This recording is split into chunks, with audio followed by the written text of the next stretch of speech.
You're watching Public Affairs. Berkowitz is my name, and politics is our game. And we will be doing lots of politics and public policy this evening because we have as our guest Dan Proft, who is running for governor in the Republican primary on February 2, 2010. And Dan, I think, well, what you'll learn about Mr. Proft, if there's any doubt about Proft and his ability to win the Republican primary, and he's got 5 competitors, the doubt is, can he raise the money? The doubt is not that does he have a message. Everybody knows that because, look, this is a guy who's handled campaigns for 15 years, right? Yeah. In a sense, somewhat denigrating, people might say he's been the mouthpiece for politicians, all right? Often people say lawyers. And the idea guy, I'd like to say. Yeah, they talk about lawyers that way. You're a lawyer, right? I have a law degree. You have a law degree. Where'd you get that law degree from? Loyola. So in a sense, he's a mouthpiece in that sense. And I don't say it to denigrate him because I'm going to denigrate every lawyer. I mean, Kirk Dillard, who he's running against, he's a lawyer. You're a lawyer. Well, I'm not technically because I'm not practicing now, but I have been, yeah. Wow. So that's one. 2, Proft has been handling campaigns, as we said, for 15 years. Moderates such as Beth Colson, don't get much more moderate in the Republican Party than Beth Colson. Conservatives like Jack Ryan, people who are somewhat hard to classify like Alan Keyes, Larry Dominick, the village president in Cicero, and on and on and on. So, Proft, you know the issues, you got the message.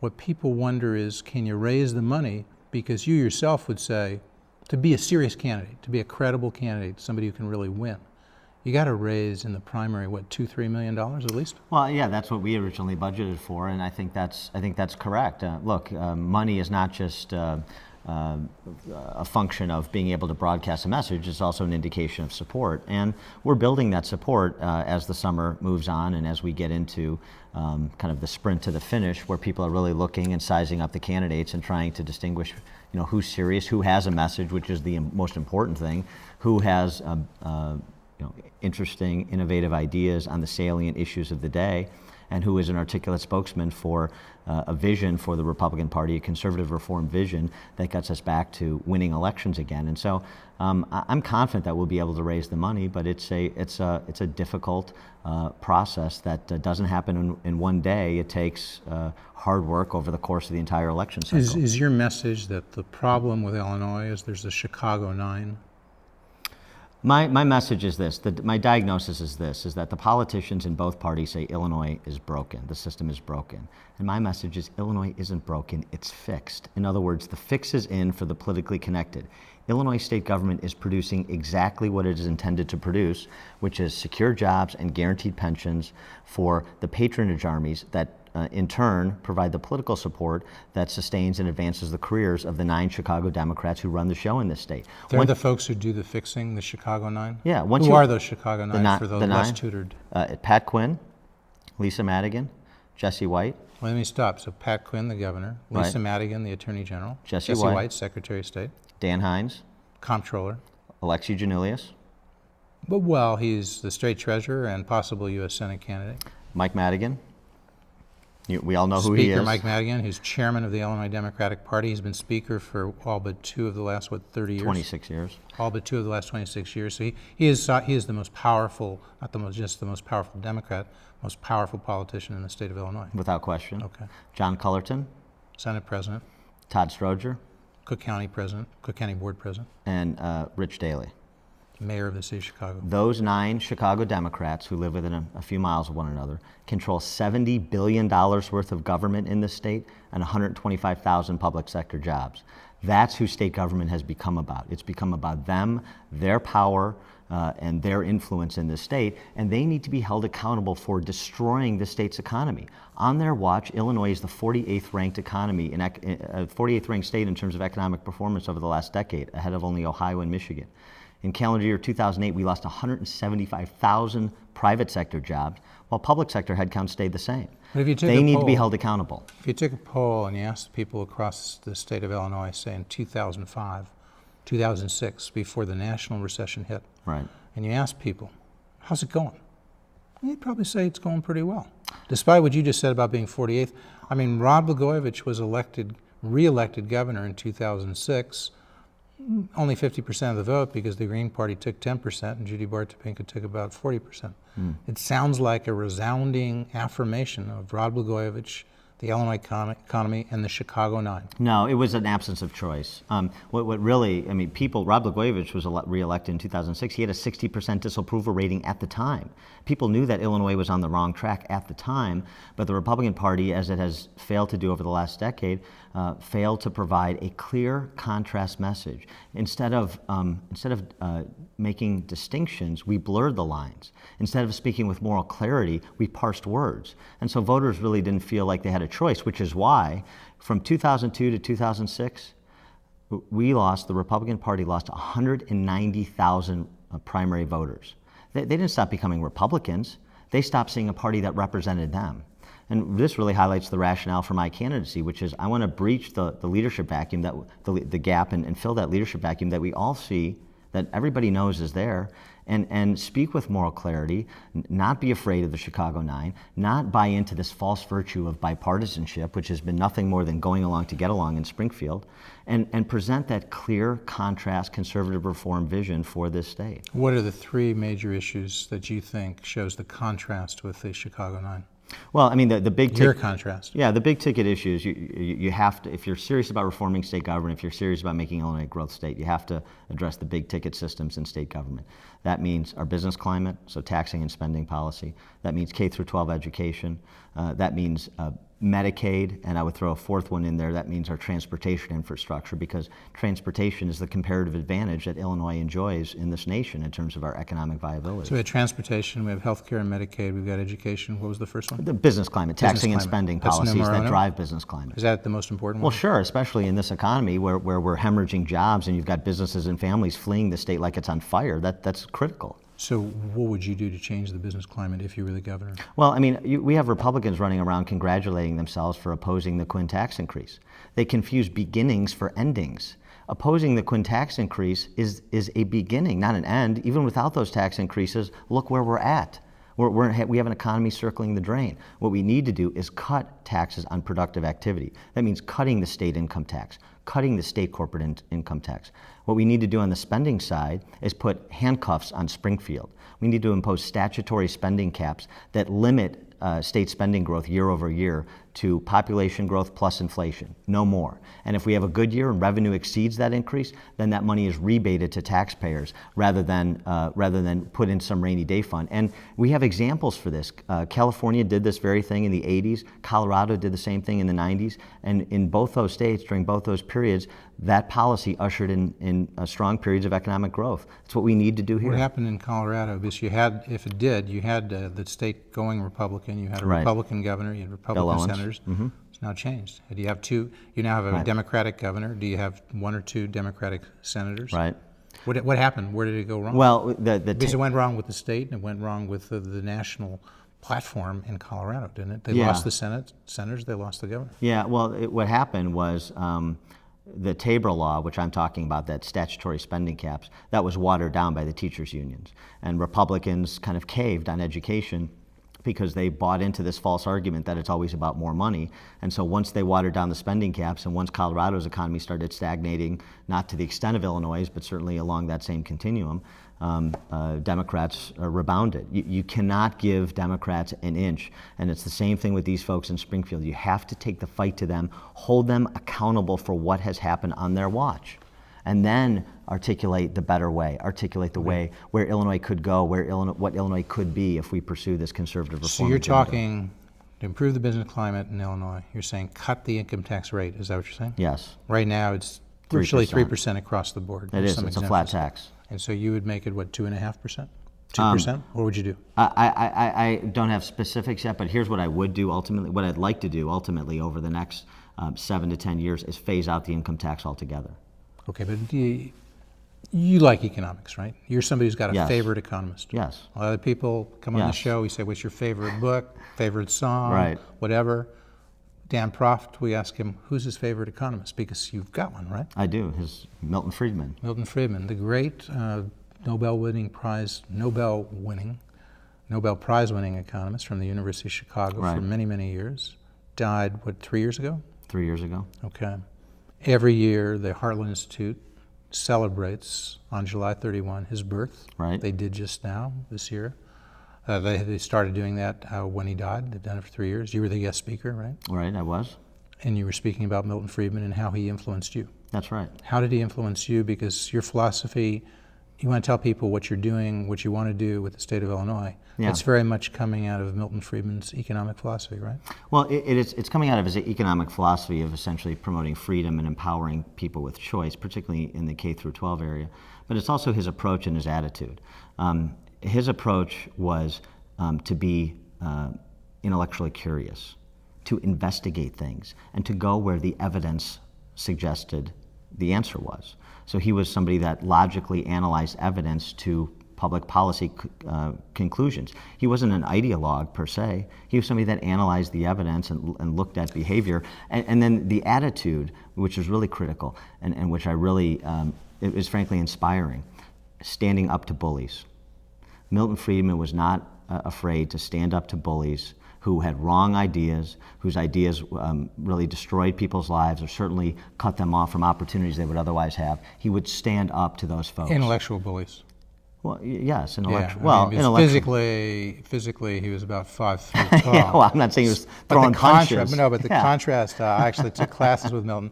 You'd see this every year. You know, he did skiing. He took the two when he was at the University of Chicago teaching, Yeah. he would take the summer quarter off and the fall quarter off. So he'd come back in January, and you know, it's kind of cold in Chicago. No, there's a little bit of sun still in January, but it's pretty cold. Right. So you'd see this little guy walking down the aisle. There'd be about 100 people in his class, which was called money. Everybody else called it macroeconomic activity. Milton called it money because we can go into that, but we won't get distracted. But this little guy would come down, and he'd have a sunburn on his head, because he's kind of bald, and he was out skiing in Vermont. Yeah. So he's a small guy, physically, but intellectually a very powerful guy. So as I was saying, so he didn't not only just bullied, and always respectful, always civil. He would talk to anybody. If there was a student, if there was a professor, if there was a world-renowned economist, he talked to all of those people the same way. If he differed with them, he explained his point of view, and he overpowered them with his point of view, not by saying, he's Milton and you're a little guy. That's right. I mean, if anybody's ever watched the Free to Choose series that he did for a decade on PBS, I mean, it was brilliant. And it wasn't just his analyzing issues. It was also the roundtable discussions he had after them with people that disagreed with him. But you'd sit down and he would make arguments. I mean, so what the Republican Party in this state hasn't done in some time is make arguments. We've kind of gone along to get along. We let the Democrats drive the debate, and then we take table scraps from them and declare victory because we have people that just want to protect their little fiefdoms. I mean, so his model was the model that we need to incorporate here, painting with bold colors, talking about big system change ideas. I mean, the school choice program that I've rolled out for my campaign, you know, in a lot of ways is modeled under by the intellectual leadership Milton Friedman provided 60 years ago. I mean, these are not. Yeah, it's in Capitalism and Freedom, right? That's right. Which was written 60 years ago. Yeah, that's right. I mean, so I wish I was so. Milton would probably say it comes back to Adam Smith and the Wealth of Nations, Right. so he wouldn't take full credit. Maybe the application. Maybe others wrote about vouchers. I don't know of anybody who wrote about it earlier than Milton. But you look to an economist. One thing economics teaches us is to make a difference between the long run and the short run. Almost any problem you look at, you can say, there's a short run solution, there's a long run solution. So you're saying, as a politician, and I don't say to denigrate, you are a politician. I'm running right for now. office. You're running for office. Yeah. By definition, you're a politician. Right. You're not an economist. You may draw on economics, Right. you may draw inspiration, learning, whatever, but you're a politician. You're forced to deal with this problem next. If you get elected, you know, if you win the primary and then you win the general election, then in January of 2011, the short run problem for Dan Proft is, what do you do to the tax rate then? So it's not enough to say over 7 to 10 years you'd like to eliminate the income tax. You'd have to have a plan and a program that could pass the legislature. That's the other thing. Right. I mean, you're not planning to elect a Republican House, are you? I hope so. I mean, I don't know. You think you could do that in 2010? I think 2010 is setting Let's up, be realistic. I think 2010 is setting up to be a year like 1994 was for Republicans. I don't know if that's enough momentum for us to take back the House or Senate, but I think it's certainly enough momentum for us to close down the margins. What's the margin now? It's 37-22 In the Senate. in the Senate. 37 Democrats, 22 Republicans. Right, And in the State House? and it's 70 Democrats to 48 Republicans in the House. That's a lot of ground to make It is up. a lot of ground, but here's the thing, too, as you know this state, Jeff, if you close that gap, you've got a lot of Democrats downstate south of I-80 that are as conservative as a lot of Republicans up here in the Chicago metropolitan area. Yeah, you also So got some Republicans down there, as you know, Dan Proft, who are as liberal as Democrats. Roger Eddy, to pick one as a state rep. You know Roger Eddy? I know. Yeah. Is he as liberal as any Democrat? No, I wouldn't say that. Is he pro-spending on education no matter what? He is, but He's never going to support school vouchers. I don't, I wouldn't Okay, say just that. give it. I'm not picking on Roger, No, but just giving him as an example. I wouldn't say that, right? but here's the other thing too. Even, what about minority legislators in the city? Remember, in Milwaukee 20 years ago, it was a black female Democrat state legislator named Polly Williams who helped lead the fight for vouchers in Milwaukee, and they've had it for 20 years. Yeah. So there's no reason that if you hold minority representatives in the city of Chicago, in the south suburbs, South Suburban Cook County, and other places responsible for these failing school districts and give them a better way that empowers families, Yeah, there's there no is a reason. There is a reason. There's no reason Do you you know can't. the reason why it's not going to work very soon? I'd like to hear the answer, but my answer comes from Dan Proft. The reason why it's not going to work is the system is fixed. Oh, You just told me that. I understand it's fixed, that. so So that you have Mike to Madigan has a tremendous amount of power. Why? Yeah. Because he can collect money, and he can say to that state rep or state senator, you want to stay elected? You want money from me? You're going to vote my way. And his way is the Democratic way. I understand What is that. it you disagree with that I just said? Well, I disagree that is the established order that is necessarily the established order of things in perpetuity. Okay. Nothing is permanent. How do you change it in 2010 or 2011? Well, you have to build non-traditional coalitions. I mean, I announced my school choice program at a Black Baptist church on the south side of Chicago. That is not exactly a normal tradition, a normal coalition partner for the Republican Party. That's where Jack Ryan announced from Hales Franciscan, South Side School, And I'll be African American. And I'll be in East Hazelcrest. How did it work for Jack? Well, we'll never know. He won the primary, but not the general. We'll never know. But it had nothing to do with school choice. Because what? I'm not because he had a personal blemish, right? I'm not interested in Dan rehashing Proft, you got any 2004. personal blemishes?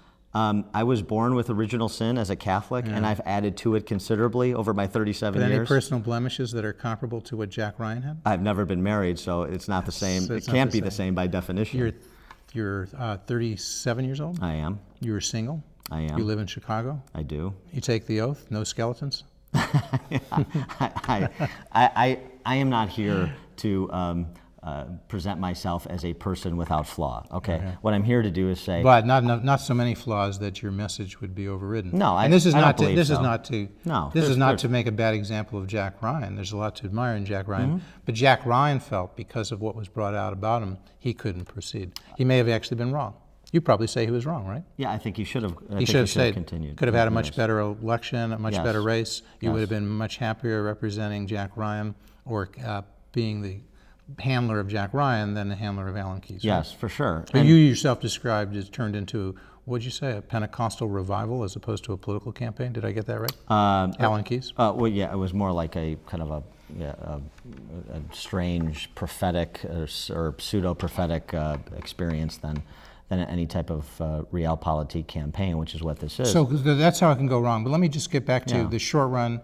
Economists say you got to look at the short run. 2011, you're there as governor. What are you going to do about the tax rate in 2011? John What are you going to Maynard ask the Keynes- legislature? John Maynard Keynes said, in the long run, we're all dead. So you got to deal in the We short don't run. quote John Maynard Keynes on this show, Dan Proft, okay? Next time I'll remember that, right? Yeah, it's a demerit. Yes. Of course, in the long run, we're all dead, and everybody quotes that, but it doesn't mean a damn thing. Well, but- what does that mean? Does that mean that Keynes thought that we should always just focus on the short run? Of course not. Keynes was a very bright guy. No, but on K through We 12. should actually I would say that we can quote Keynes because there's a difference between Keynesian economics and the economics of Keynes. We'll talk about that another day. Yes. Oh wow. Yes. All right. All right. So in the short run, point. 2011, what are you going to do with the income tax rate? Tell people now they need to know. Well, I would move to cut the income tax rate. To what? I'd 2011. I'd move to try and cut it in half. I go 1.5%. I go the exact opposite direction. Quinn wants to raise it, and Quinn and Madigan want to raise it by 1.5%, a 50% increase. I'd like to cut it by 50% to send the signal, and the corporate income tax too, because that's important. How much you cut that in half too? Yeah. What is it now? It's 4.8. So 2.4. Yeah, and so the only way Illinois is viable short-term or long-term is to send the signal that we want businesses here. Because right now, the signal that we are sending to the business community in the entire globe, across the planet, is don't come to Illinois. And you know who's benefiting from that? Neighboring states like Indiana. Mitch Daniels brought $15 billion in direct foreign investment into Indiana the last 2 years alone. 2 auto manufacturers, a Nestle plant, businesses that would have been much better sited in Illinois with our transportation infrastructure. But those businesses look at Illinois and they say, you know what, Indiana's close enough. We don't want to deal with that hassle. We're not going to deal with that political culture. And we can't make the numbers work because the tax and regulatory burdens are too stiff to make it make sense to do business in Illinois. And that is costing us jobs, families, and businesses. Cut the tax rate and the income tax rate in Indiana? No, but he did cut property taxes. So he reformed the state's property tax system. He did 2 things. Did he make the net tax paid by state and local residents in Indiana less? Total tax, you don't really know. You just know he cut the property tax. Because he may have raised other taxes. He didn't raise other taxes. Property tax, he did 2 things very similar to what I'm talking about doing. He reformed their tax structure, he focused on property taxes, and he slowed the rate of state spending growth. Okay. Those 2 things. So if you do that, you're sort of a believer in the Laffer curve. You're saying tax revenue will probably increase in Illinois rather than decrease. Well, because you'll have increased economic activity. You'll have businesses lower located tax here. rate, but higher tax revenue, right? Yeah, because you That's the expand Laffer curve. You expand the tax base. And people would know. They watched that. We had Art Laffer, in a sense, on our show. Right. He made a name for himself. You have to make Illinois a low tax state for us to be competitive. Okay. That's the bottom line. But people might say to you, Dan, haven't you noticed we had a general revenue fund budget of about $30 billion. We've cut it to 26. Now you're telling us we should be cutting it even more? Well, what I'm telling you is you have Is that a lie? Did we cut spending in this recent go around by $4 billion? It's kind of a hall of mirrors. I mean, there were spending cuts to the tune of a couple $1 billion that Pat Quinn has proposed and is now pursuing. But on the flip side of that, they borrowed $3.5 billion against the state's pension fund, which already has the largest unfunded pension liability in the nation. So you cut spending over here, but you max out your credit card over there. So are you, as the net, are you really cutting spending? No. And not to mention, borrowing $3.5 billion, that's a backdoor tax increase because the $700 million in interest payments that are going to have to be made to finance that borrowing, who's going to pay those? The bond ferry? No, Illinois taxpayers are.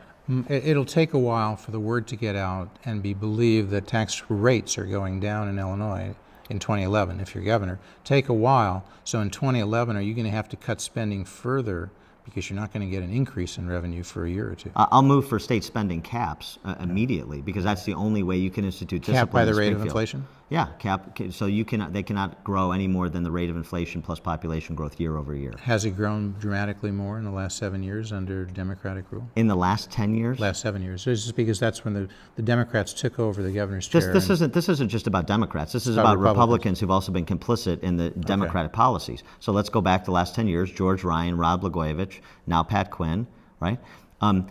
General fund spending has increased at 10 times the rate of population growth adjusted for inflation in the last 10 years. So yes, Illinois has a spending problem, not a revenue problem. On education, you're a believer in school choice. You mentioned that. I am. That means taking the money that we're currently spending in the public schools, giving it to parents and say you can stay in the public schools if you want. If not, you can go to a private school of your choice. Is that it essentially? That is it, with some wrinkles. One is what I'm talking about doing is providing opportunity scholarships to folks that any family in the state of Illinois whose child qualifies for the free or reduced school lunch program, which is up to 185% of poverty level. They would get the check directly from the state for the amount the state contributes to their school district to be used for educational expenses only, and they could go to any school they want, private, public, charter, parochial, whatever. How much are those scholarships going to be for? It varies because the state funding level varies across the state. But for example, in the city of Chicago, you're talking about $6,700. Well, so you're just giving them the state portion of spending, not the local portion? Right, because I respect local control, and so local property tax dollars should be how local property tax dollars are spent should be decided at the local level. But the state can have an influence by changing how the money flows and who gets to make spending decisions. Isn't that a little unfair? Wouldn't you like to give the total? Because in city of Chicago, it's about a $6 billion budget, even though keep hearing people say a lesser number. That's right. $6 billion 400,000 students. We're spending $15,000 per kid per year. You're going to give 7,000 and say, go compete with that? Wouldn't you really like to say, give them the 15,000, give them the whole thing? Well, I would, but like I said, I respect local control and how local units of government distribute their local property tax dollars. But let me tell you something. Those scholarships that I'm talking about would change the way we do K through 12 education overnight, because you change how the money flows, you change who gets to make decisions from centralized bureaucracies to families, and you would improve the access to education that, in particular, that low to moderate income families have overnight in this state. But eventually, might you like to go to some kind of voucher system where people get the choice of all the money parents get? They can take the full 15,000? Well, if I can build partnerships with local school districts who'd like to augment those scholarships, then that would be tremendous. I'm for whatever works. And I know empowering parents works, not just because this is some academic exercise, but because it's working in Milwaukee, it's working in Cleveland, it was working in Washington, D.C. before they eliminated that program. It's working in 14 states that run 24 different school choice programs, and it's even working in the city of Chicago and the state of Illinois. That's what our charter schools are. They're competition. And charter schools are somewhat of a compromise that you believe in. If you can't get vouchers, if you can't get scholarships, as you put it, then you would go with charter schools, right? Well, I would lift the cap on charter schools. That just happened. It wasn't lifted completely, but the cap was increased from 30 to 60 schools in Chicago and also across the state, right? It was 40 more schools in the city of Chicago and 15 more schools statewide. Okay. But that's not enough for demand. There are 13. That's not enough, but you would support that as going in the right direction. Yeah, it's going in the right direction. But on the other hand, but we need to have a sense of urgency about this. And also, the part of that legislation was to increase the certification requirements for teachers at charter schools. You don't agree with that, do you? Well, I have no problem with teacher certification if you give me choice. If you give me school choice, in the Catholic school system in the Archdiocese, for example, over 90% of the teachers in the Catholic schools are certified. That's not a big issue. One thing you'd like in all sorts of schools is to allow people to come in who are bright, who might have undergraduate degrees, not in education. They could be good teachers. You'd like to do that. Certification means you can't do that, right? No, but you have reasonable waivers. Gary Becker, if Gary Becker wants to come in and teach an economics 101 class in high school, I say we let him. So yeah, you have waivers so that you have eminently qualified people, you give them the ability to teach if they want to. We're going to continue to speak as the credits roll, but I very much want to thank our guests. Dan Proft is running for governor. He's running in the Republican primary. That's coming up on February 2nd, 2010. He's running against 3 state senators, Matt Murphy, Bill Brady, Kirk Dillard. He's running against Schillerstrom, Chairman Schillerstrom, Chairman of the board in DuPage County, and Adam Andrzejewski, who's an entrepreneur. You're running against all 5. Right. You think take all those 5, you stand up, issue contrasts relative to those 5. I do. I'm the only candidate who's got the diagnosis of the problem right, and the only candidate proposing system change ideas that deal with the problems that afflict Illinois. Cultural issues, you've said before on this show, you're pro-life, right? I am. You would make no exceptions. You would like to see the law saying there are no abortions allowed except to save the life of the mother if that were necessary. Yes. No exceptions for rape or incest, right? That's correct. On guns, you're a believer in the Second Amendment, right? Lifetime member of the NRA. Does that mean you would think it's wrong for the city of Chicago to ban possession of handguns in one's house? Not only is it bad public policy, we now know with the Heller decision that it's unconstitutional. So those local... Well, we're unclear because of it's a city as opposed to, D.C. as a district. Let me tell you something. Those local gun bans are going to go away, and they should go away. Let me ask you this. You're a libertarian, right, basically? Live and let live, right? Okay. Yeah. Within boundaries. On gay rights, you don't want to allow individuals of the same gender to marry. Why not? I mean, why should the state prohibit that? They're not hurting anybody, are they? It's not about hurting anybody. It's about changing the definition of marriage. Marriage is... Well, you can have a religious definition. I'm talking about the state definition. Why is it the state should intervene and say, you folks of the same gender can't get married?